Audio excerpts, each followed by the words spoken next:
Ok, entonces Lucas capítulo 14, versos 25 al 35, dice así la palabra de Dios. Grandes multitudes iban con él, y volviéndose les dijo, si alguno viene a mí y no aborrece a su padre y madre y mujer e hijos y hermanos y hermanas y aún también su propia vida, no puede ser mi discípulo. Y el que no lleva su cruz y viene en pos de mí, no puede ser mi discípulo. Porque ¿quién de vosotros, queriendo edificar una torre, no se sienta primero y calcula los gastos, a ver si tiene lo que necesita para acabarla? No sea que después que haya puesto el cimiento y no pueda acabarla, todos los que lo vean comiencen a hacer burla de él, diciendo, este hombre comenzó a edificar y no pudo acabar. ¿O qué rey al marchar a la guerra contra otro rey no se sienta primero y considera si puede hacer frente con 10.000 al que viene contra él con 20.000? Y si no puede, cuando el otro está todavía lejos, le envía una embajada y le pide condiciones de paz. Así pues, cualquiera de vosotros que no renuncia a todo lo que posee no puede ser mi discípulo. Buena es la sal, mas si la sal se hiciera insípida, ¿con qué se sazonará? Ni para la tierra ni para el muladar es útil, la arrojan fuera. El que tiene oídos para oír, oiga. Quiero rogarle a que me acompañe, incline su rostro y podamos orar a nuestro Señor. Padre bendito, Dios eterno, Dios de gloria, Dios de majestad, Dios digno de recibir todo loor, todo reconocimiento, toda honra. Nos encontramos delante de tu presencia nuevamente, un nuevo día, reconociendo nuestra incapacidad de ser gratos delante de ti si no fuese por medio de la obra de nuestro Señor Jesucristo. Padre, es increíble ver tu misericordia cada mañana con nosotros, sabiendo quiénes somos y qué hacemos, sabiendo que incluso habiendo recibido tu perdón, te fallamos en innumerables oportunidades, pero tu gracia no ha sido en vano. Pero Padre, no queremos olvidar lo importante y lo necesario que es el discipulado para nuestras vidas. De entender que el discipulado es sinónimo e equivalente a ser salvado. Y eso es lo que hemos estado aprendiendo, Padre. Y te agradecemos por ello y te queremos pedir nuevamente que tú pongas en nuestro corazón un deseo ferviente de humillarnos delante de tu palabra, de buscarte más, de reconocer nuestra condición, de arrepentirnos de nuestros pecados si es que estamos fallando, Padre, y que de la misma manera podamos ser animados a seguir adelante. Que si alguno está fallando, si alguno está errado, si alguno piensa mal o tiene una concepción errónea, tu Espíritu Santo le sea convenciendo de pecado. Y también a todos nos sea animando a seguirte. Padre bendito, sabemos que apartado de nuestro Señor Jesucristo nada podemos hacer. Y es por eso que por medio de esta oración te encomendamos nuestras vidas, nuestra mente, nuestro oído, para que podamos oír tu palabra, guardarla en nuestros corazones y pedirte con toda humildad que cambie nuestro corazón para poder cumplirla. Que cada demanda que tú nos haces sea bien recibida en nosotros. Que cada demanda que tú nos haces para seguir a nuestro Señor genere un cambio verdadero, sincero y genuino en nuestro corazón. Dependemos de ti, Padre. Dependemos de ti. Y te rogamos para que tu palabra cumpla lo que tiene preparado para nosotros esta mañana, sabiendo que ella nunca regresa vacía y que cumple el propósito por el cual tú la enviaste. Gracias te damos, mi Dios, en el nombre de Jesús. Amén. Y amén. En este tiempo estamos en la era de las redes sociales, donde encontramos mucha información y también mucha desinformación. Una de las cosas posibles en este tiempo es que alguien totalmente desconocido pueda alcanzar el estrellato de la fama en poco tiempo, simplemente por medio de la autopromoción en redes sociales. Alguien simplemente comienza a compartir contenido viral, empieza a masificar y el contenido, las discusiones, o también alguien puede generar algún debate con alguien que es medianamente popular y de esa forma, instantáneamente, digamos, saltó a la fama. Hoy estamos en la época de las redes sociales donde todo lo que buscan es tener seguidores, tener personas que puedan compartir lo que uno está compartiendo o retuitear lo que uno está tuiteando. Y así eso es lo que se ve, eso es lo que se espera. Pero cuando alguien de la nada llega a ser conocido, lo que esperan es mantener siempre este público cautivo, con el fin de poder incrementar también su capacidad económica, ¿por qué no? Pero también su capacidad de influir en las otras personas. Entre más gente le siga, más personas van a hablar de él y una mayor comunidad de seguidores va a tener. Ahora, en este tiempo, estas personas que generan este contenido deben ser muy cuidadosos. ¿Por qué? Porque si quieren y desean seguir creciendo en popularidad, es necesario que siempre digan y hagan cosas que están de acuerdo al común de la gente, al populacho. Tienen que caerle bien a las personas, tienen que hacer cosas que la gente, la mayoría haga, o también pensar y manifestar esos pensamientos en función a lo que a la gente le interesa escuchar. Es un poco la dinámica de lo que vemos de estas personas que son influyentes, llámense artistas, periodistas, animadores de televisión, cantantes, etcétera. Todo lo que buscan es esta fama, esta popularidad. Y deben tener mucho cuidado porque cualquier cosa que digan o hagan que atente a lo que es comúnmente aceptado, inmediatamente se ganan el odio de las personas. Y eso ha sucedido. Ha sucedido, hay animadores de televisión, periodistas, cantantes y actores que han perdido todo su trabajo, toda su carrera, por hacer algo o emitir algún comentario que es políticamente incorrecto. Es por eso que normalmente cuando hablamos de la figura del político hoy, nos encontramos con alguien totalmente meloso que hace caso o está de acuerdo con todo lo que la, entre comillas, masa piensa. Y esos son los políticos. En realidad, hoy por hoy no hay una convicción clara en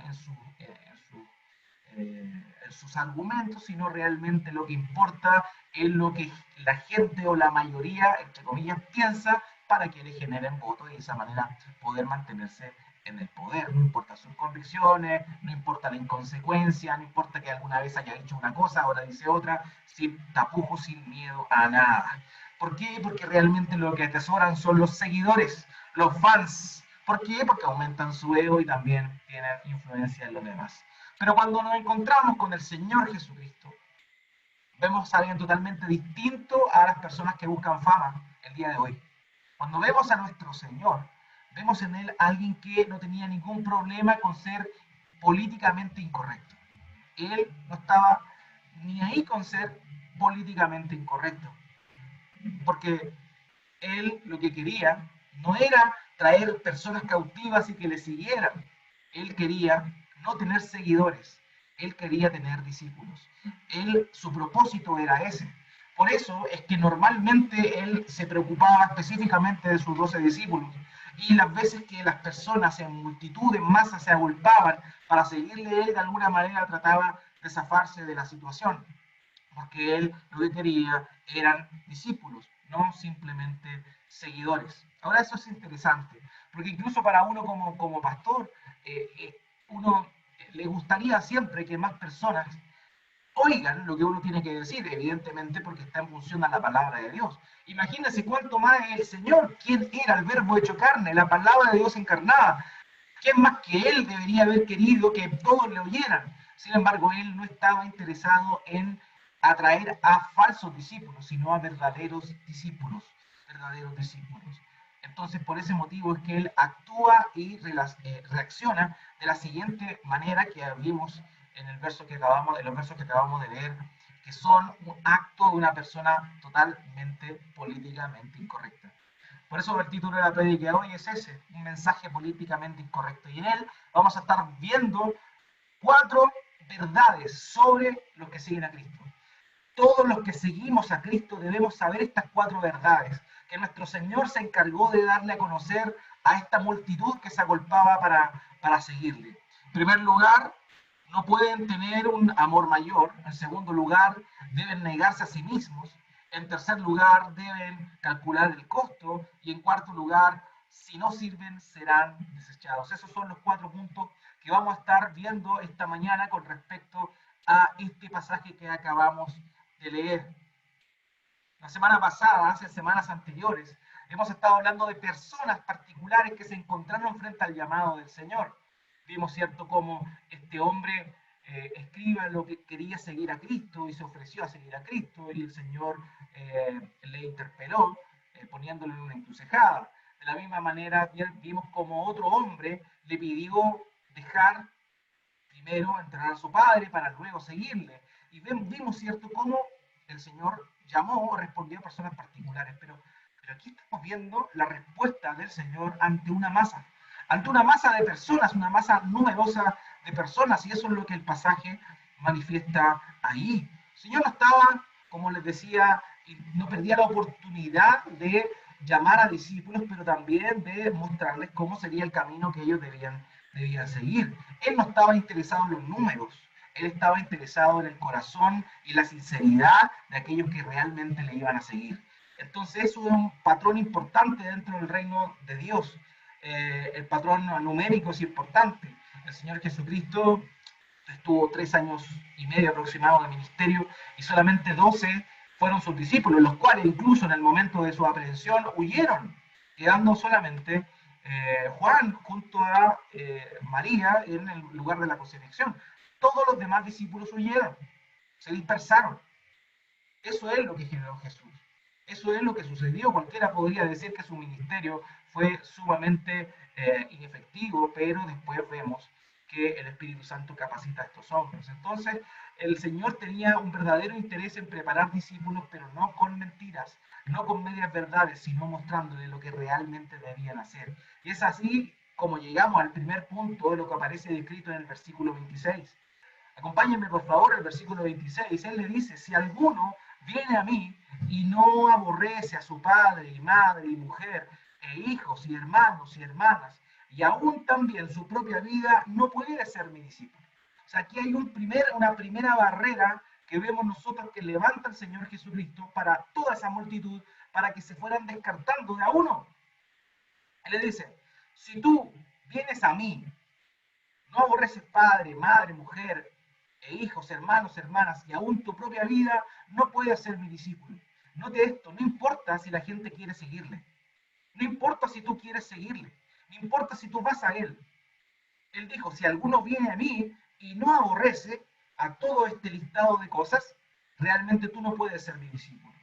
Y aquí nosotros nos encontramos con lo que tal vez a algunos lectores casuales de la Biblia le puede sonar un poco contradictorio, porque las palabras del Señor son claramente fuertes.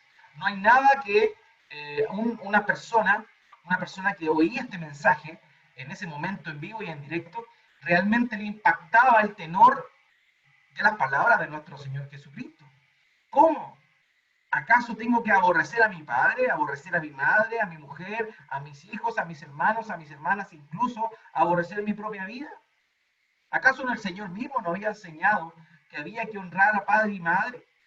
Sí, efectivamente. Él había dicho, honrar a su padre y a su madre, haciendo alusión a uno de los 10 mandamientos que aparecían en el Decálogo de Éxodo capítulo 20. ¿Acaso él no enseña, por medio de su palabra, después el apóstol Pablo lo ratifica, en Efesios capítulo 5, versículo 25, que los esposos debían amar a su esposa como Cristo amó a la iglesia?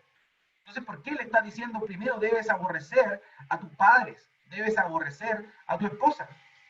¿Acaso se está contradiciendo el Señor con ellos? También ¿Acaso no hay que guiar a los hijos en instrucción y la amonestación y disciplina del Señor?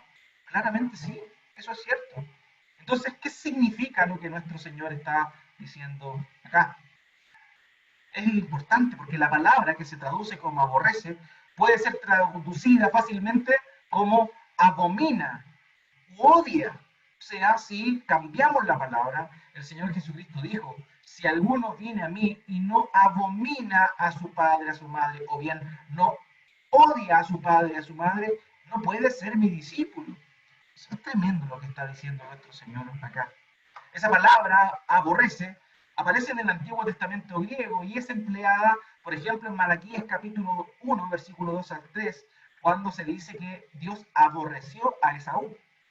Aborrecer, despreciar, esa es la idea.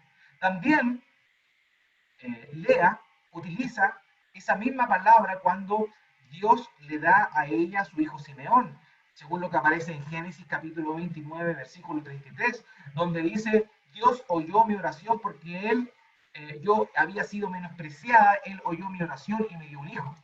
Esa expresión menospreciada es la misma palabra griega que se emplea acá para decir el que odia. Entonces, es interesante esto, porque es fuerte las palabras que nuestro Señor está utilizando. Pero, habiendo entendido que eran fuertes, pero también que de alguna manera eran contrarias a la totalidad de la enseñanza del Señor, podemos hacernos nosotros la pregunta, ¿qué significa realmente eso entonces?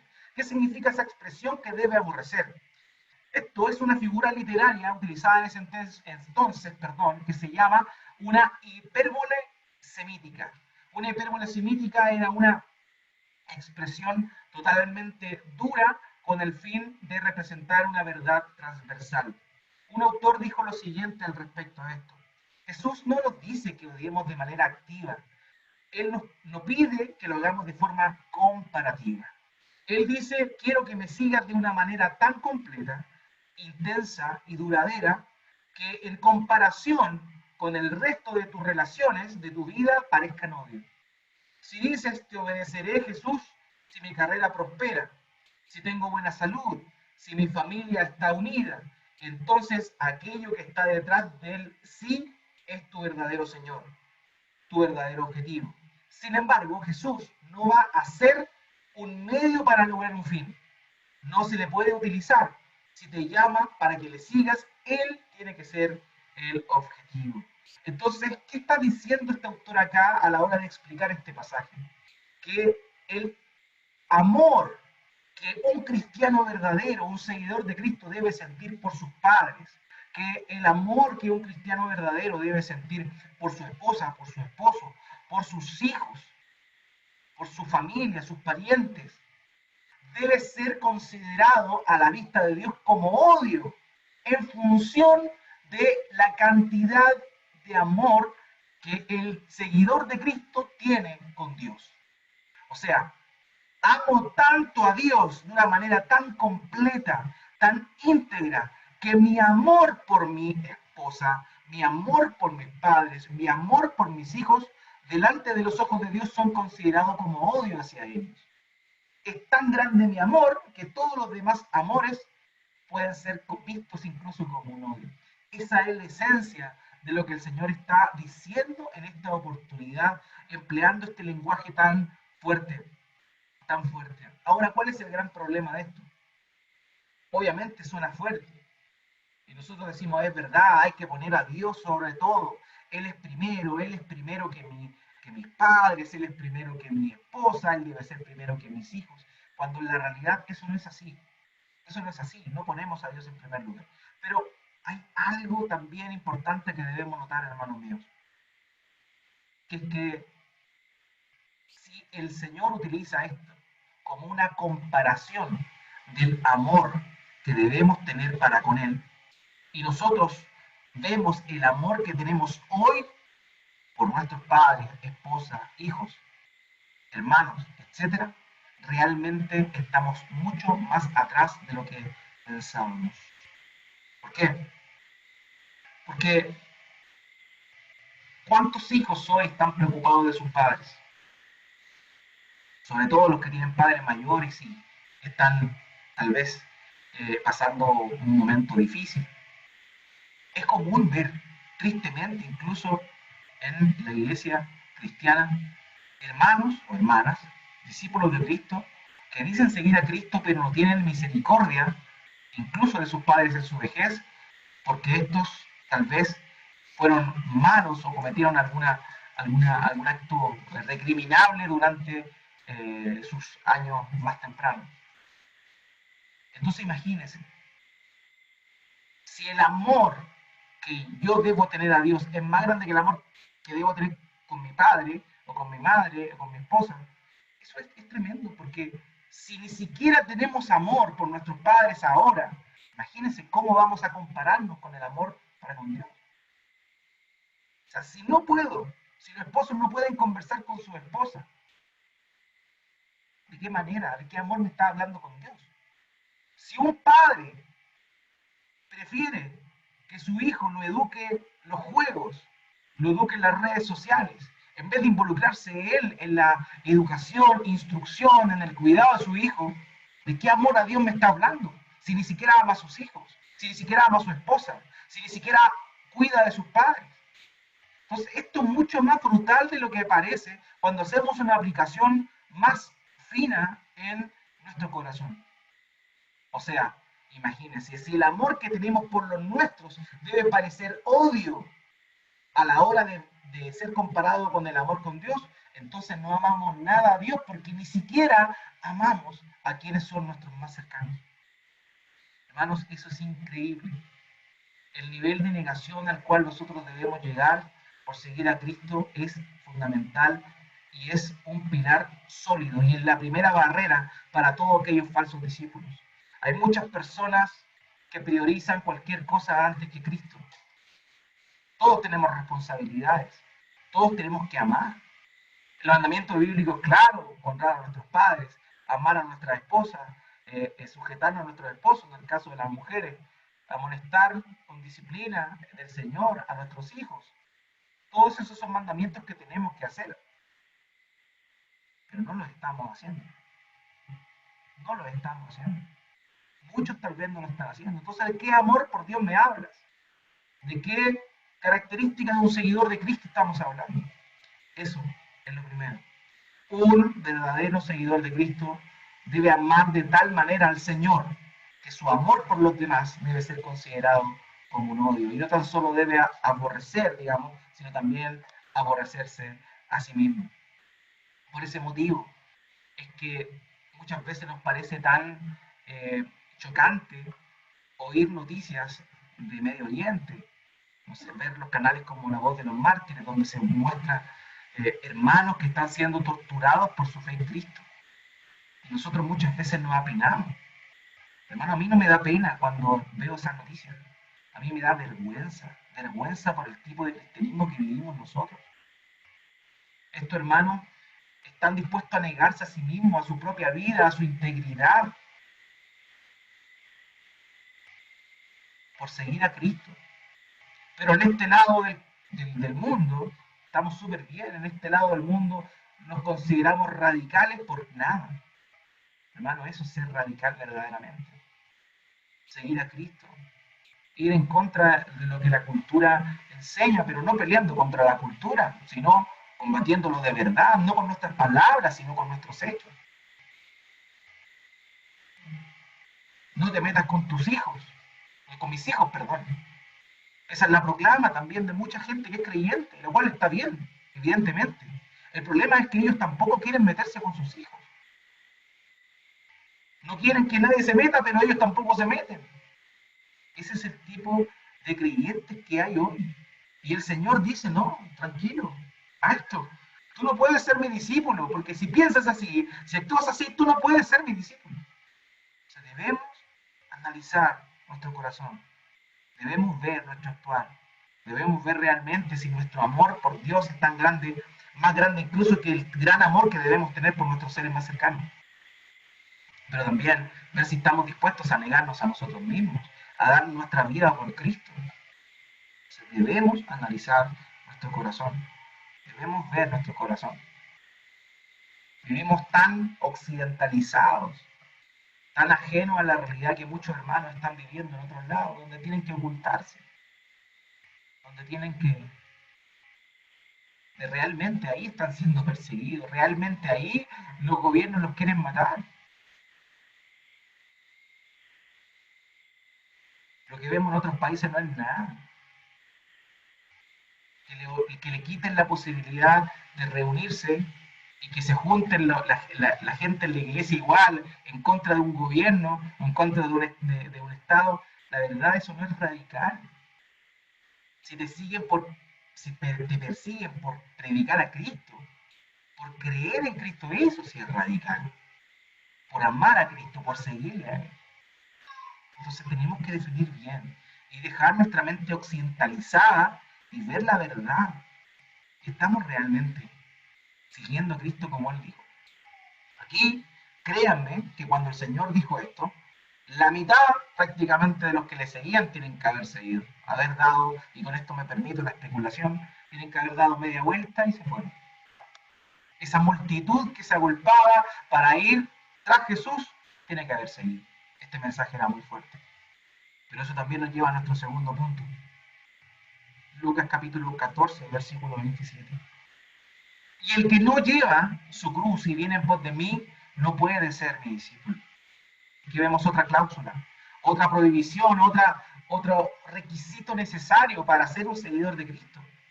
Oye, ¿estás llevando tu cruz? Porque el que no lleva su cruz y viene en pos de mí no puede ser mi discípulo.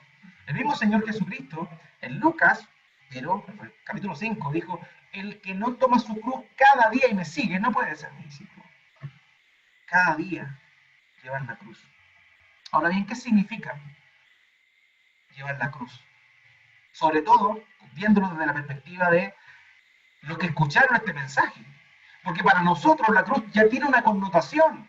Estamos en el año 2000 después de Cristo, Cristo ya fue ofrecido, Cristo ya fue sacrificado. La cruz para nosotros es un acto, un signo de victoria, de muerte, de sufrimiento, pero también de victoria, donde nuestros pecados fueron clavados, donde todos esos argumentos, todas esas cosas, esa acta de decretos que nos era contraria, como dice Pablo a los colosenses, se clavó en la cruz. Entonces, para nosotros la cruz es un acto o un símbolo de victoria de Cristo, de su obra. Pero ¿qué significaba la cruz para una persona en ese tiempo antes de que Cristo fuese sacrificado? Para ellos, la cruz simplemente era una pena capital. La cruz era la muerte. La cruz era la maldición, la vergüenza. Eso era la cruz.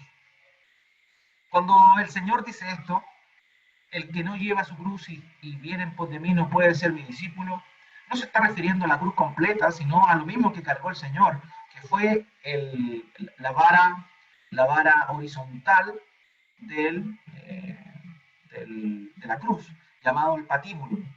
A eso se está refiriendo. Y esto, esa cruz, ese patíbulo, ese palo con el cual iban a ser crucificados, era el sello o la señal de que este hombre iba camino a la muerte. Eso es lo que le está diciendo el Señor a ellos. Si tú no estás llevando tu cruz, tú no puedes ser discípulo. Si tú no sabes o tú no vives, no avanzas como si estuvieses yendo hacia la muerte de tu propio yo, tú no puedes ser discípulo de Cristo. Eso es lo que él está diciendo. La cruz era la pena capital para los revolucionarios, no era para simples ladrones. Los ladrones morían de otra forma. Pero todos aquellos que se rebelaban contra el imperio romano eran muertos crucificados a vista de todo el pueblo con el fin de ser una señal ejemplificadora para ellos. Eso era la cruz para las personas que estaban oyendo eso. Una pena a la muerte, pero también un signo de revolución. Pero con esto no estoy hablando de revolución como lo vemos hoy, como se escucha en las redes sociales, en las noticias, ¿no?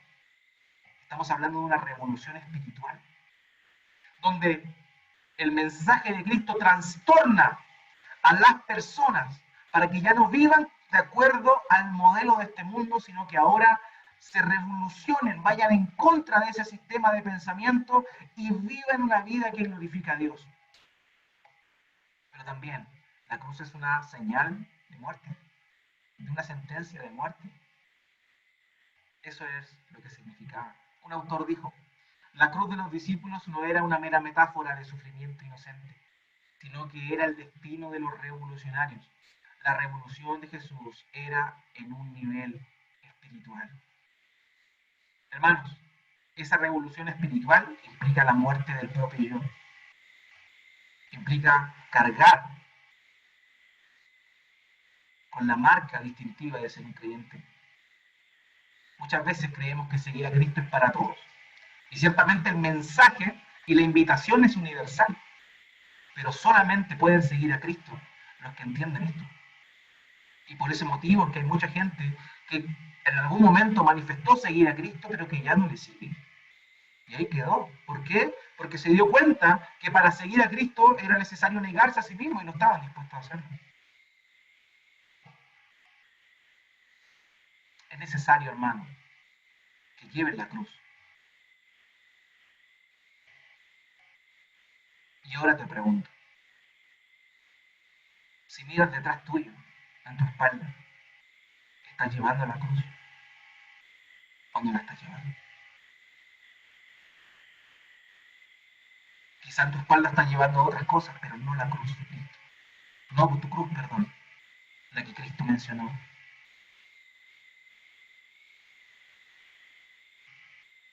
Todavía no te has negado, todavía vives para ti, todavía piensas conforme a este mundo, todavía quieres vivir la vida como tú quieras. Pero aquellos que llevan la cruz en las espaldas viven de una manera distinta.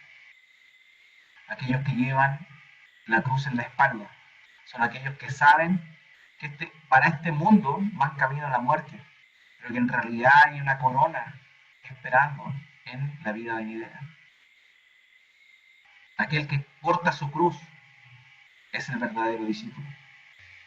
De la misma forma que hoy por hoy la mejor manera de identificar a un repartidor de comida es por esa mochila que cargan atrás, la mejor forma de identificar a un genuino discípulo de Cristo hoy es que llevas esa cruz, llevas esa marca en tu espalda, esa sensación de vivir la vida sabiendo que vas para la muerte en este mundo, pero para la gloria venidera.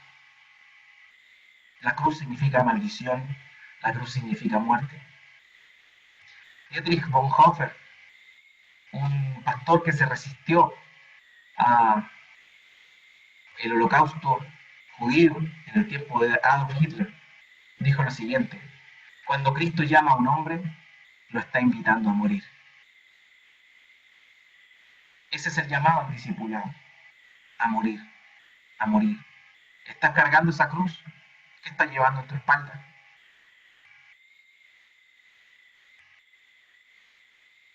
Muchas veces queremos coronas o esperamos coronas. Decimos, no, no importa, total, me está esperando mi corona en el cielo. Sí, eso ciertamente es así. Pero para que haya una corona en el cielo, es necesario que haya una cruz en nuestras espaldas, aquí abajo en la tierra. Ahora, la cruz no es algo pesado, la cruz es algo liviano, porque es Cristo quien nos ayuda a llevarlo. Esa negación, esa vida sabiendo que ya no dependemos de nosotros, sino que es Cristo que nos lleva, es a Él a quien seguimos. Eso es una señal distintiva, pero a la vez debe ser un motor de un sumo gozo para cada uno de nosotros. Samuel Rutherford dijo, su cruz es la carga más dulce que alguna vez haya llevado. Es una carga similar a las alas para las aves o las velas para un barco, a fin de conducirme a un puerto seguro e indicado. Así es la cruz. Yo te pregunto, ¿estás cargando la cruz? ¿Estás negando a ti mismo? Porque si no, realmente no eres un verdadero discípulo. Tal vez crees serlo, pero no puedes seguirle, porque solamente aquel que carga su cruz puede seguirle. La tercera verdad que el Señor Jesucristo le dice aquí a sus discípulos aparece en los versículos 28 al 33. Versos 28 al 33. Porque ¿quién de vosotros, queriendo edificar una torre, no se sienta primero y calcula los gastos? A ver si tiene lo que necesita para acabarla. No sea que después que haya puesto el cimiento y no pueda acabarla, todos los que lo vean comiencen a hacer burla de él, diciendo, este hombre comenzó a edificar y no pudo acabar. ¿O qué rey al marchar a la guerra contra otro rey no se sienta primero y considera si puede hacer frente con 10.000 al que viene contra él con 20.000? Y si no puede, cuando el otro está todavía lejos, le envía una embajada y le pide condiciones de paz.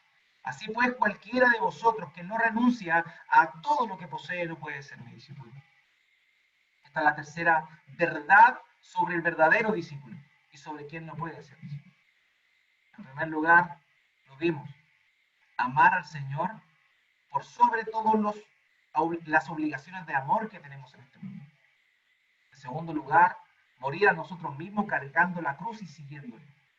Y en tercer lugar, algo muy importante y necesario, calcular el costo. Esto ya lo hablamos de alguna manera en semanas anteriores, pero el foco que le da nuestro Señor es distinto. Él muestra dos parábolas dentro de esta enseñanza. La primera muestra a un hombre que quiere construir una torre, pero está él diciendo que este hombre se debe sentar primero a calcular el costo si puede terminar esta labor.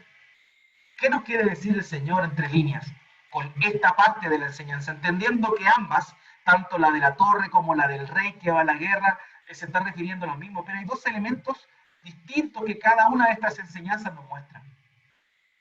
Con el caso del edificador que quiere construir la torre, nos está diciendo lo siguiente: ¿estás dispuesto a llegar hasta el final?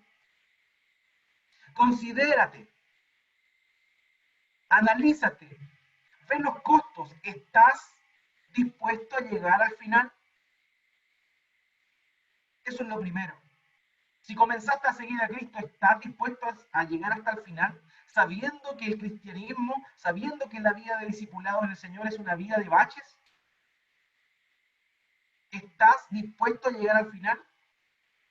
¿Lo consideraste en su momento y lo sigues considerando y sigues teniendo el mismo deseo de avanzar y de seguir a Cristo, sabiendo que vendrán hoyos y tal vez más profundos que los que has vivido hoy? Este hombre de la parábola, de la primera parábola que muestra el Señor, tenía que primero él tenía lo necesario para llegar al final de la construcción. Tenemos que hacer ese análisis, si tenemos lo necesario para llegar al final. Es tan importante eso. Tú no puedes comenzar a seguir a Cristo, pretender ser cristiano, ser un discípulo del Señor, si a medio camino te devuelves, si a medio camino te desvías. No. Un verdadero discípulo considera eso al principio y simplemente sigue, avanza, continúa, crece. No importa la dificultad, no importa lo complejo que sea, no importa el tiempo que eso demore. Sigue, sigue, sigue. Hace un tiempo atrás recuerdo haberle mostrado el proceso de crecimiento de un bambú. Un bambú se demora 7 años y 6 meses en aparecer. Ahora, el crecimiento de este bambú cuando aparece en la superficie de la Tierra es sumamente rápido. Sumamente rápido. En 6 semanas ya está a una altura tremenda. Pero lo que nadie consideró es que primero estuvo 7 años enrobusteciendo sus raíces. Pero seguía hasta que apareció ese primer fruto. Así es la vida cristiana. Pero estamos dispuestos a esperar ese tiempo. Estamos dispuestos a sufrir las tormentas, a sufrir las tempestades que van a venir en la vida. ¿Vamos a ser persistentes? Son preguntas que tenemos que hacer y cotejar si realmente somos seguidores de Cristo. Si no, somos seguidores de cartón, somos seguidores de papel, Somos seguidores de Cristo para afuera, para que los demás vean, pero no seguidores de Cristo verdadero. La segunda parte de la enseñanza de la parábola, la que muestra a este rey que tenía 10.000 para salir a la guerra. Y el Señor dice, primero debe saber si y considerar y hacer cálculos, ver el costo, si es que puede con los 10.000 hacer frente a los 20.000. ¿Qué nos quiere decir el Señor con esta segunda parte de esta parábola? ¿Tenemos todo lo que necesitamos para la lucha de la fe? ¿Tenemos todo lo que necesitamos? En ese tiempo, esta figura era muy fresca para los oyentes de nuestro Señor. Hace muy poco tiempo, en el contexto de en lo que el Señor estaba experimentando ahí, en esa línea de la historia, Herodes había sido derrotado por un vasallo por haber ido con menos personas a la guerra. Y Herodes fue derrotado en esa batalla. Entonces la gente tenía muy presente esa figura de un rey que había perdido una pelea por no haber considerado si era posible derrotar a sus adversarios teniendo esa cantidad menor de enemigos. Ahora el Señor le está increpando a estos hombres y le está diciendo, ¿tienes todo lo que necesitas para luchar?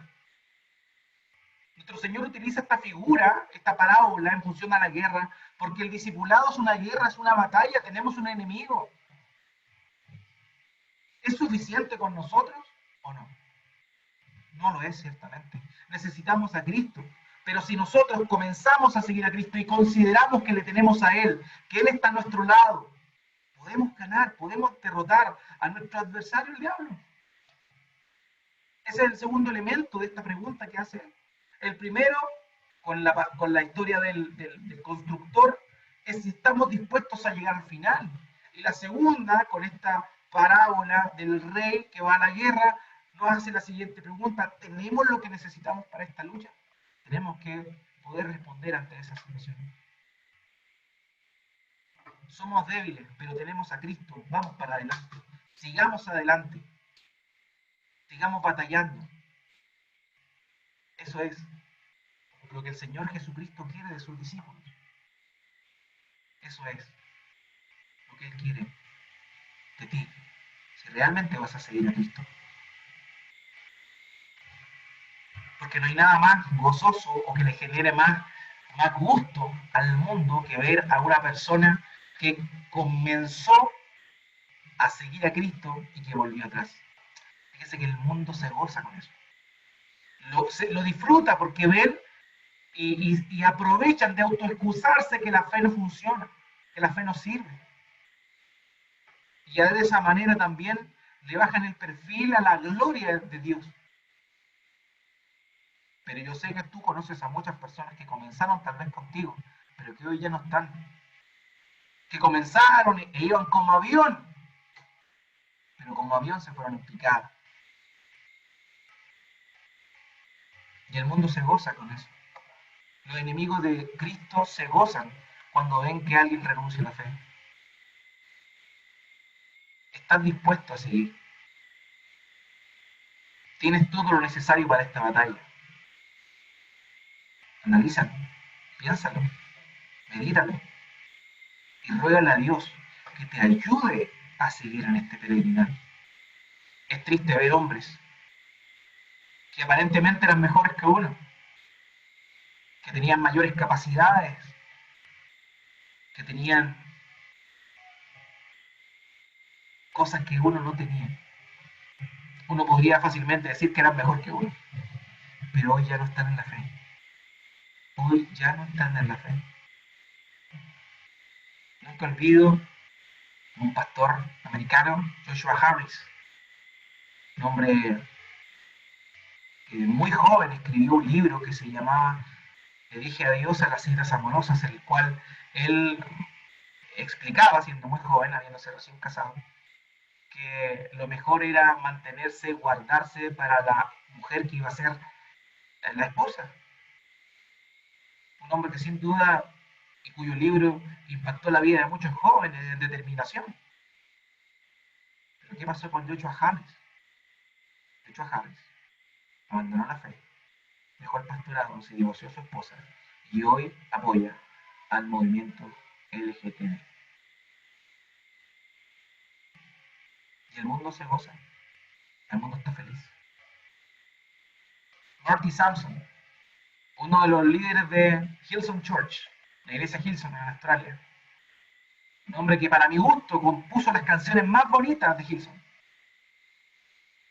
Y hace un año atrás aproximadamente dijo que ya no tenía convicciones cristianas, que agradecía todo lo que habían hecho por poner sus pastores, pero que ya tenía muchas dudas y que no podía ser consistente con su fe. Hombres que partieron, hombres que se veían prominentes, hombres que hoy ya no están. ¿Vas a ser tú uno de esos? De esos que comenzaron bien, pero que el tiempo lo mató. Eso es lo que uno debe hacer antes de comenzar. Y por eso es necesario que prediquemos el Evangelio correcto, el Evangelio como es. El Señor Jesús no predicó un mensaje que todos querían oír, Él predicó un mensaje políticamente incorrecto, donde le decía a las personas que eran pecadores y que necesitaban arrepentirse. Ese es el mensaje que también tú y yo estamos llamados a predicar. Amados hermanos, el problema de hoy es que se vive un evangelio diluido y se predica un evangelio diluido. Porque lo que estamos viendo no es para personas de una mentalidad débil. Son débiles, por cierto, somos débiles, pero estamos con nuestras condiciones cimentadas en las verdades de Cristo. Porque no se trata de nosotros, se trata de Él y esperamos en Él. Debemos calcular el costo. ¿Por qué? Porque un discípulo falso no calcula el costo, comienza y a la mitad termina. Y termina mal. Por último, versículos 34 al 35. Y esto es lo más brutal de todo. Buena es la sal, mas si la sal se hiciera insípida, ¿con qué sazonará? Ni para la tierra ni para el muladar es útil. La arrojan fuera. El que tiene oídos para oír, oiga. Queridos, el cristiano o pseudo cristiano o pseudo seguidor de Cristo o pseudo discípulo de Cristo que no sirve será echado afuera. ¿Y quién lo va a echar afuera? ¿Dios? Sí, evidentemente Dios. ¿Cuándo? En el juicio final, cuando se presente ante Él y le diga, Señor, en tu nombre hice esto, hice esto otro, pero cuando en realidad ni le siguió. ¿Y qué va a decir el Señor? De acuerdo a lo que aparece en Mateo capítulo 7, versos 21 y 22. Apartados de mí, no te conozco, hacedor de maldad, al lago de fuego y azufre, preparado para el diablo y sus ángeles. Muchas personas van a llegar ahí creyendo ser discípulos de Cristo, habiendo tal vez hecho algunas cosas buenas, pero van a ser desechados cuando lleguen ahí. Por haber vivido un evangelio falso, por haberse autoconvencido de que estaban siguiendo a Cristo cuando en realidad simplemente eran simpatizantes del evangelio. La nueva traducción viviente dice, la sal es buena para condimentar, pero si pierde su sabor, ¿cómo la pueden hacer salada de nuevo? Hay muchos que tienen apariencia de sal, pero no lo son. Son sal falsa. El Señor Jesucristo dijo en Mateo capítulo 5, ustedes son la sal de la tierra. Hay muchas personas creyendo que son sal cuando en realidad son sal falsa. Son sal insípida porque no siguieron a Cristo, porque no consideraron y no vivieron aquellas demandas del discipulado.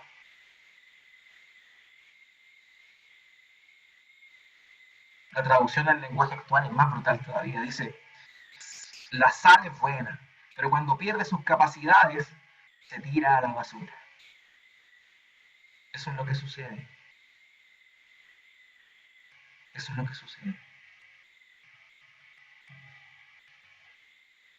Amados, ¿somos discípulos de Cristo o no? ¿Estamos siguiéndole o no le estamos siguiendo? ¿Cómo está nuestra vida? ¿Es un reflejo real de un discípulo genuino de Cristo? cuando te ves la cruz en la espalda. Amas de tal manera a tus padres, a tu esposa, esposo, a tus hijos, a tus parientes. Los amas tanto que puedes comparar ese amor con el amor que tienes con el Señor. Y que este sea considerado como odio. ¿Consideraste el costo? ¿Te dispusiste hasta llegar a la meta? ¿Te dispusiste a una batalla?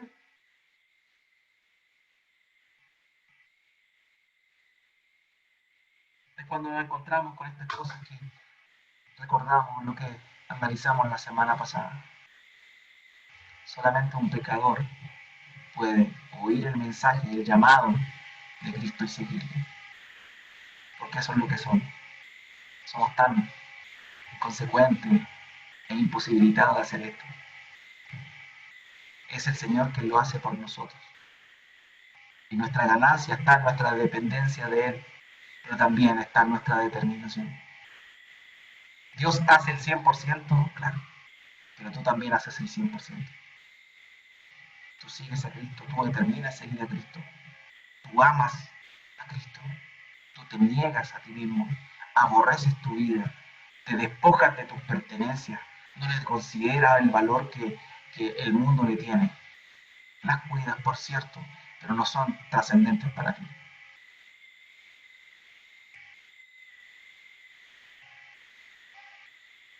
Ese es el llamado a seguir a Cristo.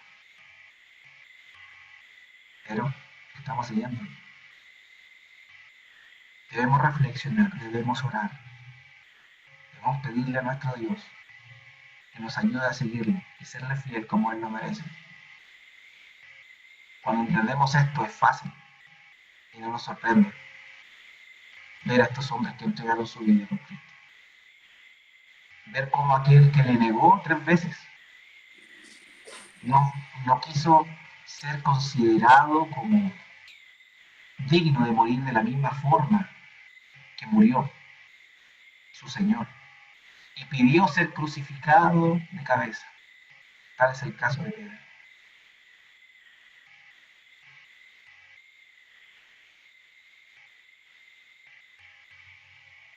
Hermanos míos,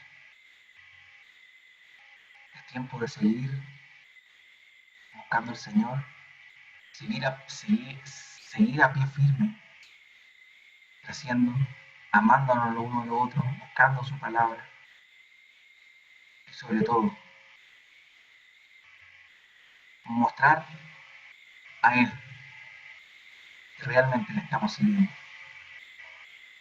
y que no somos discípulos falsos, que no somos parte de la multitud que se dio vuelta y se retiró, sino que somos parte de aquellos que Dios y le continúan siguiendo.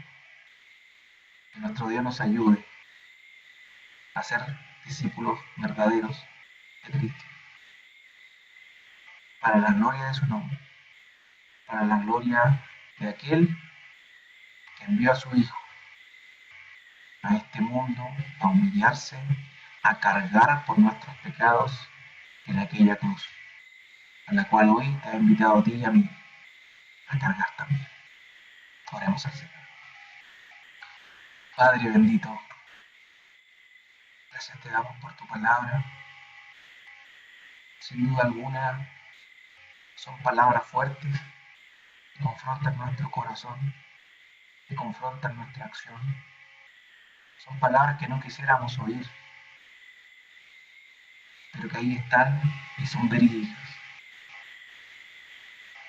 Padre, tú no enviaste a nuestro Señor para sobarnos el hombro, para hacernos cariño, sino que tú enviaste a tu Hijo para cargar con la culpa de nuestros pecados y también para llamarnos a seguirle.